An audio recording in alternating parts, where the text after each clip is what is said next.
Hi friends, welcome to the channel. With this video, I am finishing my coverage of the demos that I played during Steam Next Fest, which went from October 13th to 20th. These are the last six demos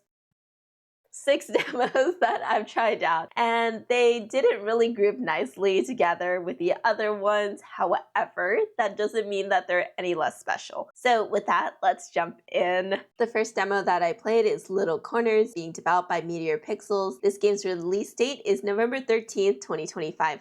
In this game, you can decorate rooms using stickers that you can peel off a sticker sheet. As someone who loves to decorate rooms despite my poor interior decorating skills, this game made it really easy to create visually pleasing scenes. I love the wide assortment of different stickers you can choose from the demo alone. Even though you only have 2 rooms to work with, you can create vastly different scenes just by changing which stickers you want to use and how you place them. I think this is definitely going to be a game that I get when it releases, since I just love how the game plays and decorating a room is just so relaxing. Kooeh, a timeless delight, is being developed by Twilight Foundry Games and currently does not have a release date. In this demo, you're transported to Kooeh by a magical recipe book, and you're trying to find a way back home by serving up your family's secret recipes to the locals who might be able to help you. In order to create recipes that you can serve in your restaurant, you have to play a few mini games, and depending on how well you do, the final product can have up to 3 stars. After that, you can automatically make them on the stovetop and serve them to the locals as they come into the restaurant. The game is pretty simple itself, even if some of the mini games can be a little challenging to get a perfect score. I like that they're pretty short, and even though I went through an entire list of recipes, I don't feel like it was grinding to redo the mini games over again. I was introduced to so many different Malaysian cuisine and words in the demo, so I'm really looking forward to trying those foods in real life as well. Since the game is still in early development, I'm hoping that more gameplay and customization will be added to the next demo build, or at least the final product. Then I played Mazey Village, which is being developed by Slappy Inc. and currently does not have a release date. I was actually so surprised since this demo has been out for a while and I never heard of the game before, but it looks right up my alley. In this game, you are a cartographer who's tasked with trying to help a small village rebuild after a tornado sweeps everything away. In the demo, you can play the prologue that is set in an icy town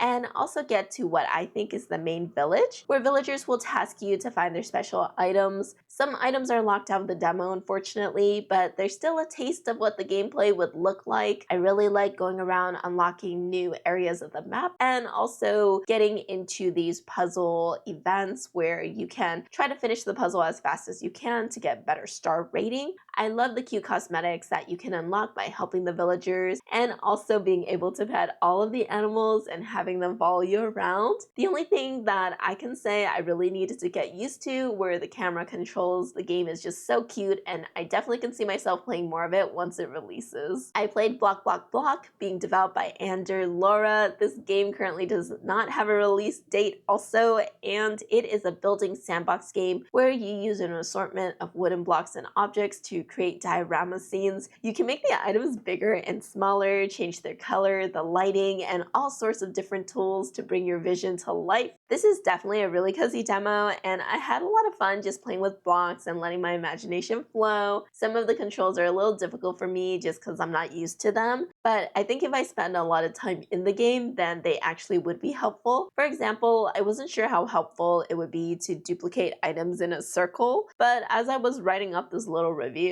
I realized that it would work so well for creating cake slices in the bakery, which the demo highlights on their Steam page. Right now, there aren't as many items to use. However, you can still use the basic blocks to generally make what you want. I made a little refrigerator to go with my kitchenette since there wasn't a pre-made one. I think if you like creating scenes and decorating, then of course you're gonna like this game too. It adds such a cute little wooden finish to a decorating game, and I just love how all these decorating games are doing little different things to stand out. The next game, Conquer Lands, is being developed by Virtual Fable and set to release on November 8th, 2025. It's a deck building card game about lords fighting over land after a king's death. The king does not have an heir, so of course the lords want to be the next king. The demo doesn't really set up what's going on in the tutorial, and it throws you a lot right in the beginning without hands-on experience. However, despite feeling really intimidated by the system, the game is actually pretty intuitive and fun once you're able to actually experience it yourself. I have cards that will either increase my defense and blocking abilities, and cards that will damage the enemy in a set position. You have to really strategize on whether you want to spend your units to move your opponents around for a better position to attack them, while making sure to have enough units to defend yourself and withstand their attacks, since you do not heal in between skirmishes. I really like the premise and the medieval look to the game. I think if you like deck building games and the medieval setting, then this one is pretty fun.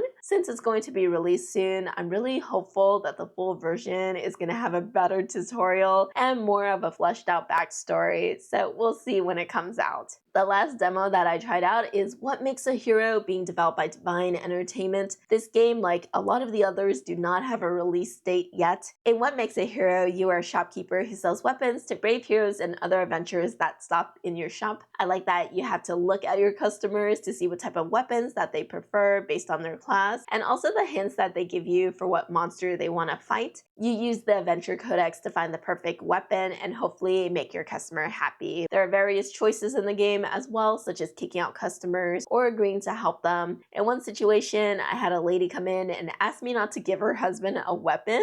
The husband does stop into the shop later on, and it's really up to you whether or not you want to help him or help his wife. Through your choices that you make, then the story really unfolds. I really enjoyed my time with this demo, and I can definitely see the replay value of choosing different paths for different playthroughs, so I'm pretty excited to see when it's gonna release. Well, there you have it. Those are the final 6 demos that I'm highlighting for this round of Steam Next Fest. Which one is your favorite? Let me know if you want me to do a ranking video for every single one of the games that I played, all 16 of them. Thank you so much for making it to the end. Like and subscribe if you want to see more content like this. It really helps me out, helps the channel out, so we're all winners in that situation. And I will see you in the next video. Take care. Bye!